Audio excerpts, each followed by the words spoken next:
Welcome to Read 'em and Weeb. We are reading the volume 5 of Pokemon Adventures. These manga are thick. They are. They are like, they're not, but like they are. Like, well, this one actually was short. Yeah. Volume 5 was actually pretty short. It was only like 150 pages. 188 around, sorry, no. 180 192 pages. Which felt short compared to the other books that we read. We read Dragon Ball. If you haven't seen that series yet, How?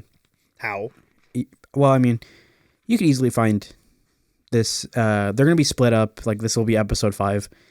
But if you haven't read Pokemon Adventures, it took me way longer to read than any volume of Dragon Ball. One volume of Pokemon Adventures took me just as long as one arc of Dragon Ball. Yeah. And there's a good reason for that. There's a lot of they are fighting pages in Dragon Ball. They are not a lot of they are fighting pages in Pokemon. It's all like, hey, this is important. Which is funny because in the fighting pages, I really like looking at those pages. Yeah. And I don't find myself flipping through them very fast because I like to see, Toriyama's work. Well, yeah, but like it's because you skip the talking and you're like, get to the fighting. That's me. I was about to say, I'm like, I don't do that. I can't read. Just show me the moving pictures. Yeah, that's Pokemon. I understand. I get it. This is Pokemon. I meant Dragon Ball. Nah. You're like going through Dragon Ball. I get it. I get it. That's a Chaozu. Where's the rest of the Pokemon? It's a Chaozu, Vegeta. Anyway. Yeah, we're not. Let's not suck TFS's dick for another episode. Come on. Anyway, Pokemon. Yeah. So this blew by for me. We got to see Yellow and Blue interact a little more. I really like the direction that the story is going. It feels like it's leading up to them finding Red, obviously. This felt like a very Piccolo teaches Gohan moment. Yeah. And I liked that. Yeah, it's nice. And it's funny that it's nice that Blue lets Yellow kind of figure it out. It's more his own path kind of thing. Yeah. He acknowledges that Yellow is a way different trainer than him or Red. But he also acknowledges that like, his methods work because he has something about him that is different than anyone else. Whether that's the fact that he can heal his Pokemon, he can read their minds, but it's also he has this bond that is even different than Red's bond with his Pokemon. Obviously, it's inspired by Red and his bond with his Pokemon, but it's different, and it's a bond with all Pokemon that he has, where he's like, because Red is willing to battle other Pokemon. He's willing to hurt other Pokemon if they are, evil or being used for evil purposes, whereas Yellow doesn't like it. He is realistically like a Gohan, where he doesn't like fighting and he doesn't like battling Pokemon. He wants all of them to get out unscathed. And to see that friendly nature clash with Blue is endearing, and it's interesting to watch. And I think it's nice seeing Blue acknowledge those differences and be like, okay, like I understand who this kid is. Also, watching Blue use Scyther like a fucking sword is so sick. It is pretty cool. So in the very he's essentially like quick drawing his Pokeball with Scyther to cut through rocks, and it's super sick. It is cool. A lot of trust in your memory of where your Pokeballs are. Yeah. Also, this Caterpie shows up. Something we brought up last, is Yellow saved a Caterpie. This Caterpie fucking followed them. And Blue's like, this is a great teaching moment. Red taught you how to catch Pokemon. Battle this Pokemon and catch it. And he fucking can't. Yeah. A day has passed and Blue's like, he's probably got a Metapod by now. Doesn't have this Pokemon. Yeah, not caught it. Yeah, has not got it. This Yellow is literally the little brother. Like when you hand your little brother the game, I assume I don't have a little brother. But if I would hand my little sister the game and she'd walk around and not do the objective, that's what this feels like. Yeah. And it's actually quite humorous. Anyway, so there's like a little quick training montage of Blue teaching, and then he gets the Caterpie. Or Yellow gets the Caterpie, rather. And then suddenly, Rattata starts to shake, and it's evolving. Blue's like, pull out the Pokedex, it'll give you information on the evolution, and then evolves into a Eradicate. And Yellow just starts to cry, which is fucking hilarious. Yeah. He's like, what the fuck? I want my Rattata. Yeah. And this brings me back to the fucking, the fan club guy, which I think we see later. Oh, yeah, where he doesn't want to evolve. Yeah, where he never wanted to evolve because they're cute. And I don't know why it's so fucking... See, that would have been funnier earlier when it exploded. It's kind of like that. But it's like weird. Like, Yellow never goes into why they don't want their Pokemon to evolve. But it's one of those things that feels like there's a reason aside from they're cute, but we never get that. At least not yet. Yeah, I think. Anyway, I like that Blue's kind of a dick because he's noticing that like, oh yeah, he doesn't want his Rattata to evolve, and then he said, "You can cancel it." You could have canceled it. Yeah, which is like so could you have. Well, they didn't know, to be fair, because it shows that Yellow doesn't know what an evolution is. Blue's like, oh, it's about to evolve, and Yellow's like, what is evolve? And then it evolves.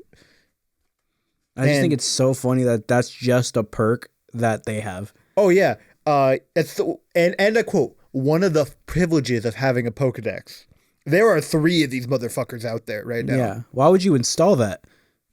Yeah, why would you? You want him to complete the Pokédex. To be fair, this is a different world. There are probably different advantages. I think like do they talk about how Pikachu's faster than Raichu? Or was that an anime thing? That might have been an anime thing. No, that was definitely an anime thing. Yeah, that's not... I think it is canon now. Like in the games, you give Pikachu an item and his speed stat will be faster than Raichu's max speed. Raichu was made obsolete. And then they made a Alolan Raichu to make regular Raichu even more obsolete. Yeah. But what's funny is that you don't... There's no worry about Pikachu evolving because he needs the stone to do it. So like, you can just... there's no need for this button. Well, I mean, what I mean is like... Well, yeah, you know what? Yeah, you know what? There's no logical reason for Oak to put that in the Pokedex. But my thing is like, he wants them to complete the Pokedex. Why the fuck would he give them that option? Yeah, especially because branch evolutions aren't a thing. At least not branch evolutions that can just happen. Later, there are ones specifically with like exclusively like EV and things with multiple forms, like day evolutions and night evolutions. That's not a thing. If you touch, and you also can't cancel a stone evolution. Mm-hmm. At least not in the games. I don't know how canon it is here. So it's just a weird thing to just install. What I think is funny is that like, why would he put that button there? And 2, wouldn't it make more sense to link each of the Pokédexes? Well, it's like an individual thing. Yeah, but like, it would be more beneficial for Oak to do that, you know? Yeah. Like, if they travel to different places, it'll just be done faster. In fact, it'd probably be done by now. How has Blue not completed the Pokédex? Blue's been training as well. But you think he'd be more, like, on it, you know, than Red at least? Which is fine. But, like, if it had they... Because as far as we know, there's only one fucking Ivysaur. If we're going by game logic, there's only one of each starter. So your Pokédex, you would need some help. So why not link them up, you know? Give me a second. I'm going to check something real quick. Come on. I know you show him. All right, never mind. I was going to see if Lance had a Charizard, but it doesn't show. Yeah, and all I see is was the Dratini? Yes, 2 Dragonair, Mm-hmm. the Dragonite, and a Gyarados, and an Aerodactyl for some reason. Not a dragon. Yeah. Not even a pseudo dragon like Gyarados or Charizard. He's just not a dragon. He's a dinosaur. Yeah. Which is not a dragon. Not a dragon, but I really want a pack of those old Pokemon fossil cards. If we ever had like crazy money, I think I'd want Pokemon cards. Because they're just like a nice preservation of history, I think. I don't like buying cards to sell. I think we've been very like, I've sold cards before. I've also sold cards before. That's been one, to either trade for new cards, or two, because I was really tight on money. And I've sold expensive cards because I really needed the money. Like when I was given a hospital bill from Walmart, actually, when I broke my foot there, and they made me pay for my bills, even though they were supposed to do it. So I had to sell one of my Pokemon cards to pay that off. Which I'm lucky I pulled it, because the bill was crazy, and it worked out. Which it was a Marnie Japanese card, full art card from it was a shiny box. It was like the rarest pull in that box. It was worth at the time like crazy money, like $700. Sold it, paid my hospital bill, worked out. But for the most part, I really don't like selling my cards because I like them, Yeah. They're a preservation for me. And it's cool to look back on these old cards. So I think getting those fossil cards or those first gen cards would be cool. I think it's annoying when people buy them for resale. I do sell cards, but I buy them in packs, and then I sell cards that are like pricey. Like I do have a bunch of meta cards that I'm like, I'm gonna sell these eventually. Mm-hmm. Not because I'm like a seller, but because literally one of these cards, if I sell it, I can buy like 4 more decks with that money, because I like to buy shitty cheap decks that I can play around casually. Well, you mainly play Yu-Gi-Oh, so you're buying to play the game. So if you don't use them, it's just kind of a waste. I'm not a collector. I'm a player. Yeah, so it's kind of a waste at that point. So you're selling them to people who will utilize these cards. Whereas I buy Pokemon cards for aesthetic purposes, and I buy them, to have them and to preserve them. And, so like it's different. I just think it's annoying when people buy like, oh, I'm gonna buy these first gen Pokemon packs, and then I'm gonna sell them for more money. Or when new packs come out and resellers buy them in... Scalpers buy them in bulk and then sell them at higher prices because there's suddenly a market for them because they're all gone. Yeah, and I think scalpers are fucking annoying. If I could, I would scalp you. That's how I feel about it. You're lucky I'm not the president of the United States, because I would make that crime way harsher of a punishment than it should be. Yeah. Testicular torsion. Instant airstrike. Instant. Testicular torsion. And then airstrike. Yeah. Testicular airstrike. You'll see the airstrike coming, but your crotch will be in the air. Yeah. Getting an airstrike right in the dick. That'd be crazy. Probably hurt exactly the same as a normal airstrike, but like it's way more humiliating. Everyone's watching. Yeah. That was so embarrassing of you to die to that airstrike. Yeah. Everyone's gonna be like, oh, that's the guy who like died because the airstrike him in the nuts. Here lies Jacob, airstriked in the dick.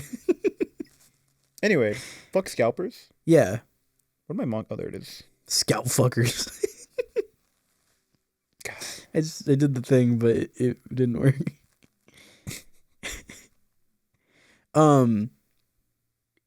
So Pokemon. Let's talk more about scalpers. Yeah. What the fuck were we talking about? We were talking about cards, collecting for the sake of collecting, which I think we were talking about yellow because of that. That being said, I actually did want to bring up something else. This actually happens with manga as well, scalping. When I buy manga, I like to buy them in pieces, because I'm as much as box sets are more convenient, I don't really like the box set aesthetic, if you get what I mean. As long as they're like this, where they're like, oh yeah, they're separate volumes, like they're not connected in any way, because I like the original covers. Oh, like when you display them You Yeah. display them outside of the box. Yeah. Yeah, that's what I do too. Because As you I can don't see. like them being like in a way where like, oh look, they're connected. Like I want the original covers and Yeah. everything. And I also prefer to like buy them one at a time, just because I like to buy a bunch of different things at once rather than the same thing all at once. It's a weird preference of mine. It's cheaper to buy box sets, but At times. no, usually it is cheaper to buy box sets than it is to buy the whole thing. I mean, Individually. over time, yeah, but you can save like not save money, but it works better for some people's wallets to buy them in a shorter amount of time. In a longer amount of time. Longer amount of time, sorry. Because One Piece was very expensive at a time, and I can understand why people would just buy like a couple volumes here and there until they could catch up. Yeah. But now I think it's pretty accessible. Yeah. Um, Just read it online illegally. I mean, and Weeb. yeah. You good? Yeah. I got you. Fuck, that's good. Read them online illegally at Weeb. I really got you. Yeah. Anyway, but there are some volumes. Like I remember there's this one, not like popular. It's, in fact, I think I would bring it up, and everyone's gonna be like, I've never heard of that. It's called Today's Cerberus. It's a very cute slice of life, mild actiony manga that I read and I really liked, and I was buying it. First volume was so cheap, I got it for free through Thrift Books. Second volume, I think was like $8. Bought it. Third volume does not exist online for anything less than $20 something. And that's only through Amazon. In fact, I don't even think I can find it through Amazon. I have to double check. And that is because it has the character everyone likes the most on the cover. So everyone bought it out. Which is a dumb reason to buy that volume. And that there are a lot of volumes like that. Like, for example, and things become collectible over time. And some people know that. Like, for example, the Gurren Lagann volumes, can't find them. Yeah. The old Steins Gate volumes, before they reprinted into one big manga, impossible to find for less than $100 per volume, and there were 3 of them. And then they released the mega volume, and all the prices went to shit. You can get them for $15 each, I think, now. But the manga was bad anyway, so it didn't matter. Yeah. But stuff like that, like scalping happens, and it's the worst for every sort of community. Anyway, Pokemon. Yeah. So Rattata. Raticate. Got scalped. Yeah. It's crazy. Sorry, I just got so thrown off. I forgot that we were fucking talking about Pokemon. Yeah, same. Evolving. Why would you put that on the Pokedex? Why wouldn't you link the Pokédexes? Yeah. Collecting. I think that's how we got there. We're talking about collecting. Yeah. Oh, yeah. So my thing is like, I think this volume felt like the most filler volume. Yeah, there was that weird part where Caterpie was being babysat. I like that part. I like that part a lot. That's because it mirrors the anime, doesn't it? Didn't that happen in the anime? I don't remember. With Ash's Caterpie? Maybe? I don't remember. I wonder when this would have came out in relation to that. But I did like that part a lot because it's really funny. I liked when Pikachu pulled out a handkerchief and was like, phew. Hold on, where's that? It was really funny. I gotta see that. It's nice to see that, like, one, Pikachu's temperament is kind of coming around. Because even with Red, he was kind of an asshole. And now he's like, oh, I'm cool. Like, I'm going to befriend everybody. Fuck, I'm a mom. Yeah. Just oh no. I enjoy these, like, chapters because it does feel like we're kind of getting a breather. Because it feels like this new arc kind of abruptly was just like, we're in it, we're going. And I like that. But it's also now we get to kind of have some time to, my stomach's growling. I hope that's not picking up. We have some time to kind of, really meet Yellow, see what he's about. Blue gives us a nice contrast to him. And then we also have Yellow going off on his own, and he's meeting some of the old characters that Red ran into in the past. Like the pervert fan club guy. Yeah. That ship just sank. They Titanicked the St. Anne. Oh yeah, and I love how so it's like Team Rocket's back, but it's like just some guys. Essentially, this is Jesse and James. Yeah. I'd also like to point out, the Elite Four and Team Rocket are not a team. They are not together from the sound of it. They are two separate villains. Yeah. Also, sorry, before we talk about the Titanic, Blue just like shoots his Porygon through his Pokedex into someone else's Pokedex. Because the Porygon lives in cyberspace? Yeah, which makes sense. But like, how did you figure that out? Yeah. There are three Pokedexes that you know of. Yours, Reds, and Blue. Or You Reds bought and Greens. that Porygon. Yeah, he bought that Porygon. I forgot about that. Yeah.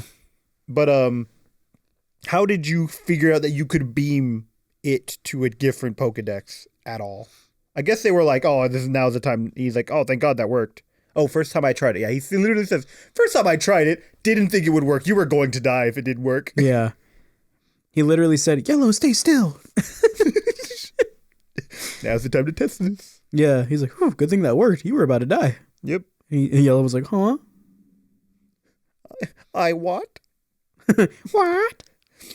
But anyway, fast forward to Satan, and it gets fucking attacked by Team Rocket. I think Yellow is following in the footsteps of Red. Red went this way, apparently. We find out later.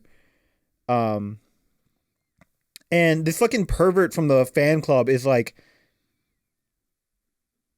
jerking off over the fucking battles at the tournament. Yeah. He is specifically the Spearow from the sound of it.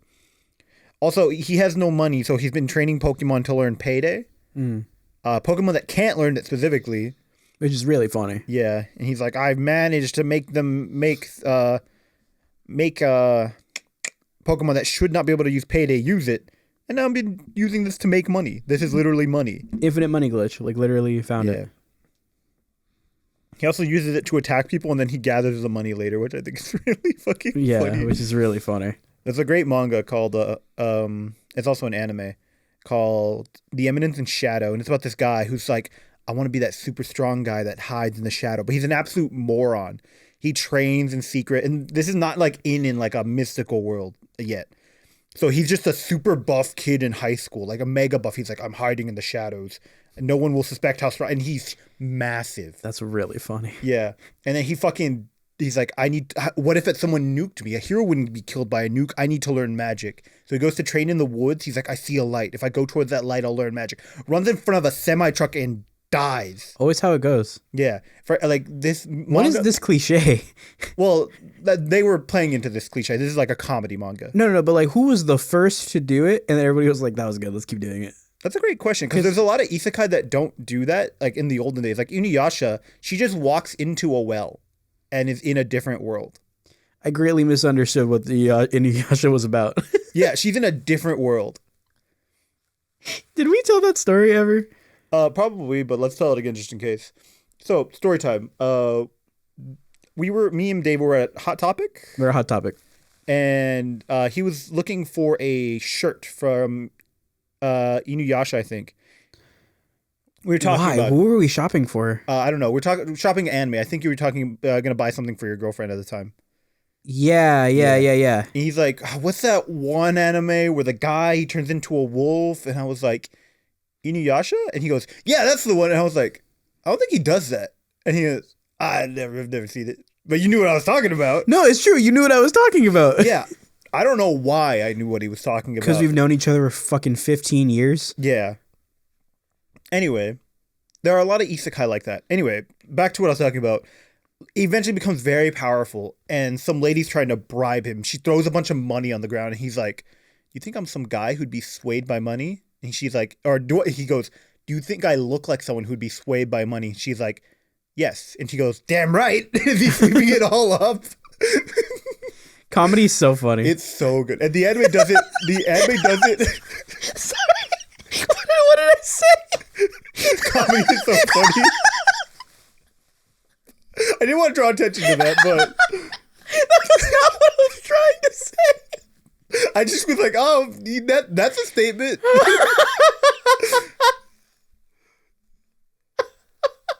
That was not what I was trying to say. Oh, fuck. Comedy is funny, man. Comedy is funny. Anyway, so that reminds me of how this happens whenever he uses payday. He's like, oh, I gotta get all that money I used. Because, hey, like, I'm not gonna waste free money. But yeah, so they Titanic the ship real quick. And I don't know what Team Rocket's goal is here. They're just sinking the ship? Yeah, they're just sinking the ship. Are they getting payback on Yellow because they know he's there? No, that doesn't matter because they don't know Yellow. Yeah. Yeah, I don't know why they're sinking the ship. Yeah, because they're trying to retake the ship. They've sank it. Yeah. And in retaking the SS Anne will let us our resurrection be known throughout the world. You are sinking it. You are not retaking it. It's like that scene in Attack on Titan Abridged where he's like, "Ha, you missed. You just took out our defensive cannons." Fuck. Anyway, also, everyone sees, also, for some reason, Yellow's Graveler, which he got from, Brock, looks super cute for no reason. Yeah. It's like, everyone's like, oh, like, all his Pokemon are kind of, like, not super, like, strong. Graveler is a very strong Pokemon. In fact, we see Gravelers do hella shit in the past, super menacingly to the point, I think, Red killed one? Yeah. Yeah, Red had to kill one. One of Brock's, in fact. Wait a sec. Anyway, and Brock was just cool with that. Well, you kind of gotta. Like, them's the ropes. My favorite part is when Caterpie just saves everybody. He's just like, oh, I'm just gonna string shot a bunch of fucking life preservers for everybody. Thank you, Caterpie. And Team Rocket is like, bro, we tried to kill them and they're all still alive? What the fuck? They're straight up like, no, we're murdering people now. Yeah. They've never been opposed to that. Well, yeah, but that's not, they've never done that intentionally. They're not like, we're trying to kill these people to show that we're killing people.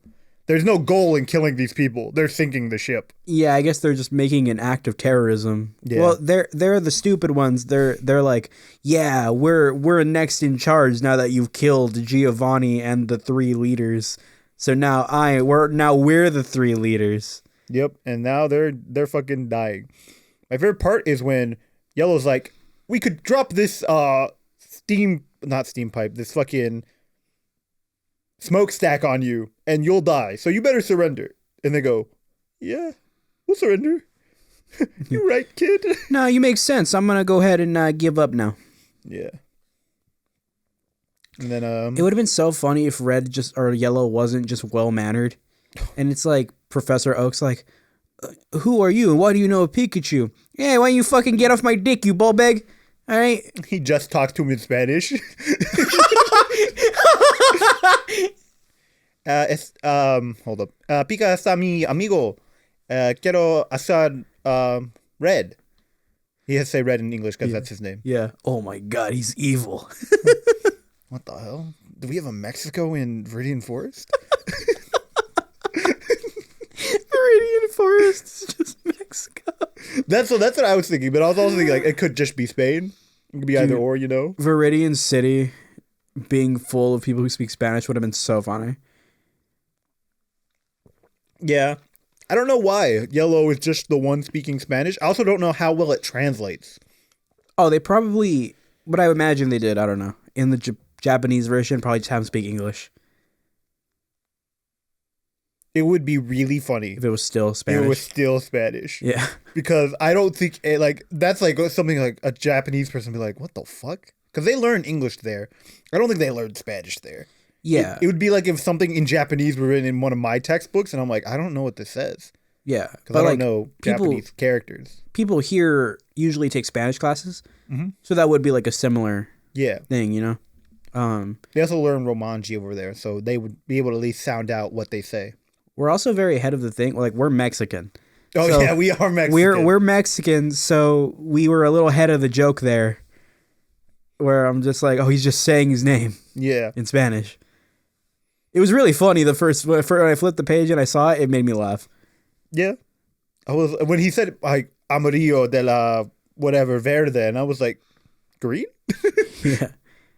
Which is like, I don't know why he called it the green forest, but, you know, whatever. It's probably the closest translation to Viridian. Probably. Oh, yeah. The Viridian is a color. I'm sorry. I'm stupid.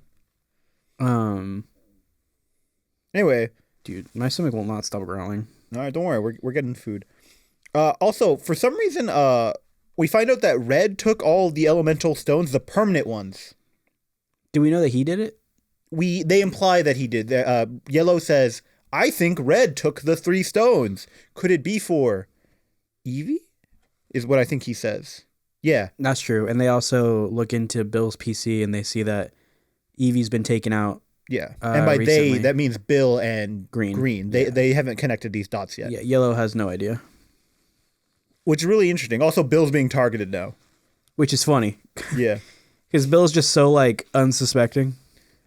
Bill is like he's like a well-known scientist. He made the PCs. Everyone's like, "Oh wow, he's made life so much more convenient. I don't have to carry all these Pokemon." Do we meet Bill in the games? Yeah, I just don't remember. in the first game, you have to go up to his and then instead of being question mark's PC, it goes to Bill's PC. Mm. In every form of media, he's in a Rattata thing. He's either become Rattata or he's stuck in a Rattata suit, I think. Depending on what you see. I think he's stuck in a Rattata suit in the anime. Mm. That being said, speaking of terrorism, Yellow is like, I need to cross this, and then there's a surfing competition. He's like, what if I win the surfing competition and get that free Dragonair? They're just giving away a Dragonair. Yeah.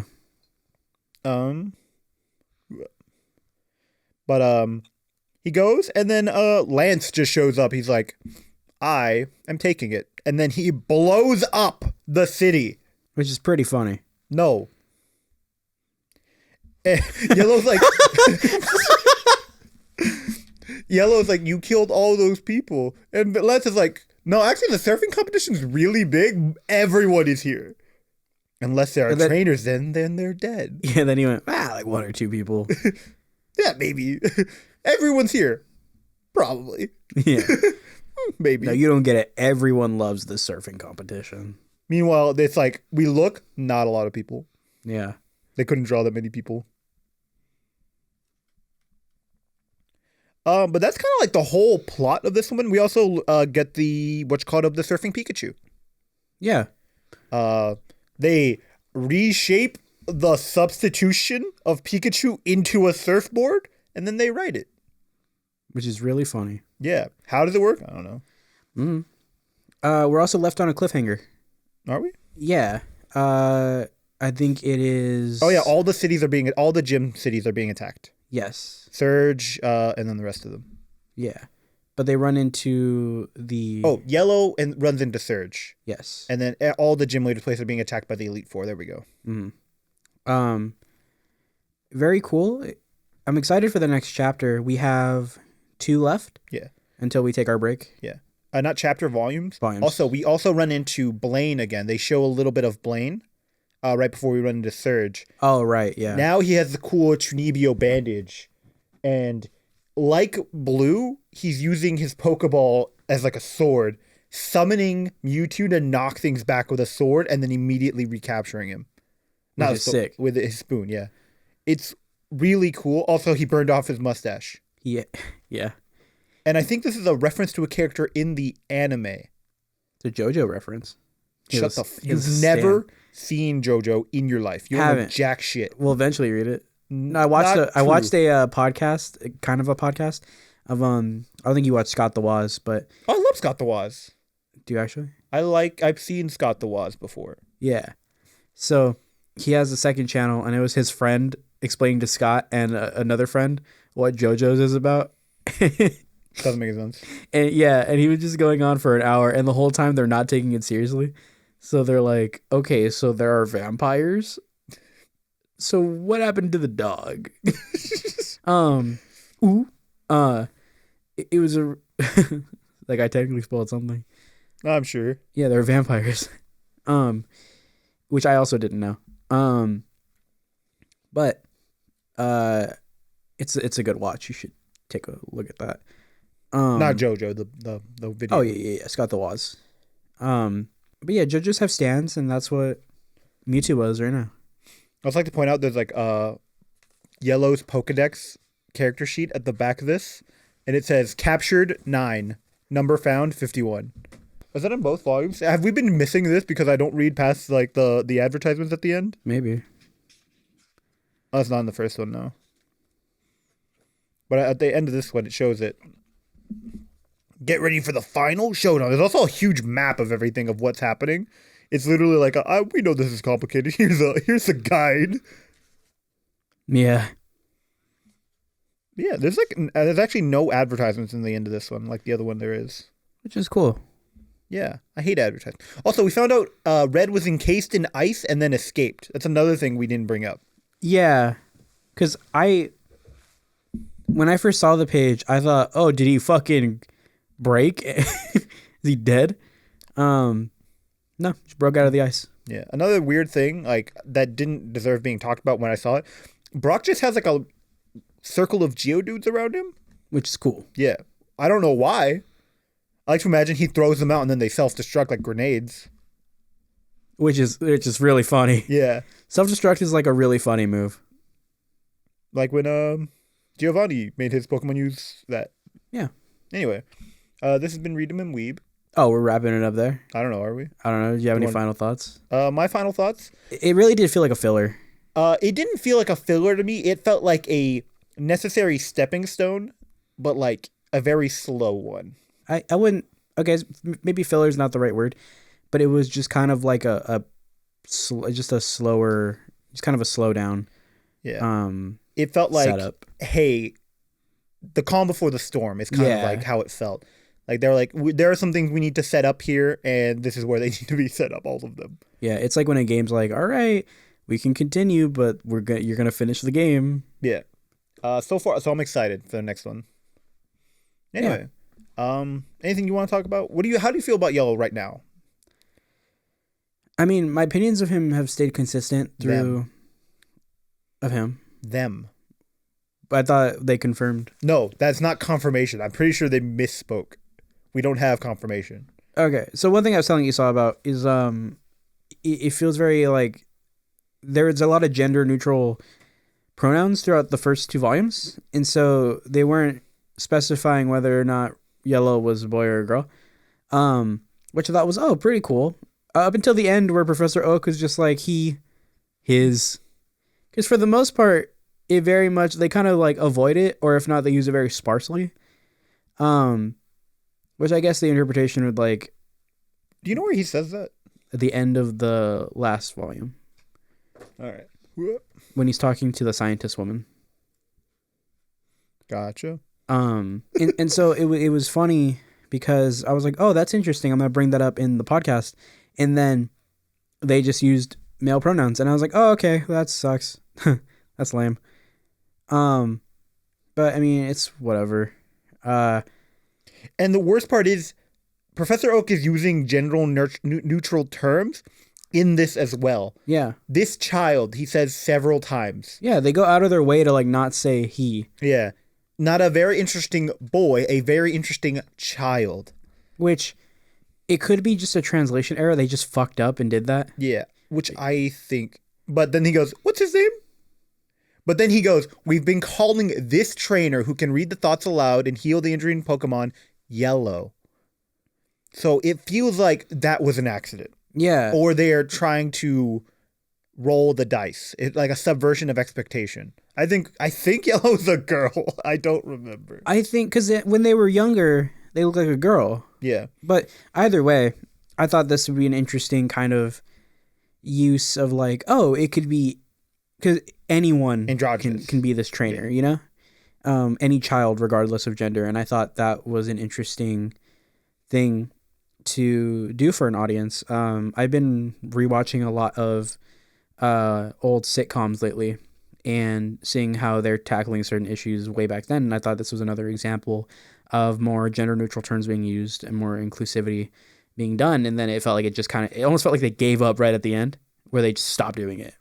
And so I wonder if that is just a mistake on their part and that they're trying to keep it. Yeah, I think it's that it feels like a mistake because even in those statements, it feels like they're like super like Gender neutral. Gender neutral. He, him, his, him, he. Yeah. Gender neutral. Gender neutral. Yeah. This trainer, not this boy. This. And then I was reading at the end of the last volume, not the last volume, volume 4, when Professor Oak's talking about that kid that Blue was talking with, and they specifically say he, the boy, this boy, the boy, and then they're emphasizing it, but they don't do that with Yellow because they don't know. Yeah. To be fair, like this might be a thing like Professor Oak doesn't know, so that's why he made the mistake. It's not a writing issue. Professor Oak made the mistake. Mm-hmm. And to me, I think if there's a subversion and it's like, oh, I'm a girl, and it's like, okay, that's cool. I'd rather we never find out. Yeah, that's what I prefer. I think that might just be how it is. That's what I prefer. And I'm not saying like, I know some people are going to hear this and then be like, oh, well, they wouldn't be tackling fucking non-binary issues, which is like, I don't think that's what they're doing. And second off, if they were, that's fine. You're an asshole. Imaginary person I'm arguing with. But my point is that like inclusivity's sake for children, because Pokemon, video games in general, were marketed as like a boy thing. Yeah. And I think it's important to tell these stories in a way that it's like a girl could read this and feel represented because of this character that isn't referred to as boy or girl. I know we shafted Green a little bit, so here you go. Someone that can be anyone. And it could be anyone, whereas Green kind of leans into the whole femininity thing. But it's which is fine. But it's femininity written by a man, you know? Yeah. You can tell. Unless I'm wrong. Are you telling me that the hiding her Pokeballs in her boobs, the shirt getting ripped open, and then the Pokemon coming out was written by a man? Yeah, you're right. Could never. And they edited it out, understandably. Yeah. So you have like pages like that, whereas like a little less leaning into the femininity and more, because there are plenty of girls that kind of aren't represented through, you know, a stereotypical feminine girl. And so Yellow feels like that child that has potential to lean into whatever direction they feel. And I think it's just good representation for children in general, regardless of, you know, gender identity or whatever you feel about that. Yeah, so that's my take on Yellow. I think it's interesting. I'm excited to read the last 2 volumes that we have lined up. We should be finishing this. This should be coming out Christmas, if I'm... Didn't you say that last time? No. That last week was going to be December. This should be coming out Christmas. Sick. Merry Christmas. I don't know. I'm going to make a calendar that way we know. Sorry, it's 9/11 for us. Yeah. That might be actually a break because of the Christmas special. Oh yeah, shit. I forgot about that. So this will be coming out in January. Yeah. I think. So you should see the gift I got for David. And probably put a big smile on his face. Yeah, next time we record, it'll probably be right behind him. Yeah. Fairy tale. You shouldn't have. Do you already know what you're getting me? Yeah. Okay. He's getting me Tokyo Ghoul. So I'm gonna tell this story. Yeah. I'll probably tell it again on the Christmas special because we're not gonna record that for a while. But that's probably like next time we record. Next 2 weeks from now? Yeah, probably. There you go. Are you not going to use thrift books like I did to get some free tokens? Maybe. Anyway, so we were at the pizza place deciding to do this, right? And as we were buying it, David still owes me a fucking box set. Not because, like, you know, he said he promised me, but because I actually already got him a box set for Christmas. And I already gave it to him. It's the Naruto one behind me on the lower shelf. Mainly because I'm not a big holiday guy. I just like to be like, hey, I want to get a gift now. It was cheaper before, and I bought it when it was pretty cheap. So I got it for him, and I was like, there we go. He's like, what do you want to get me? What should I get? Then he was like, hey, I want to record something for this. And I was like, but I already got you a gift. He was like, I'll get you 2. And I was like, hell yeah. So he was like, what do you want for your one that in exchange for the Naruto one? And I was like, the Tokyo Ghoul box set. And he goes, dude. I said, are you sure? Yeah. And you looked at me and you said, yeah. Why? And I went, are you really sure? And then he's like, you got it for me for the holiday gift. And I went, yeah, I did. Yeah. Then I had to get a new one. Yeah. Which is like, I don't know, Chainsaw Man probably. Smells like it.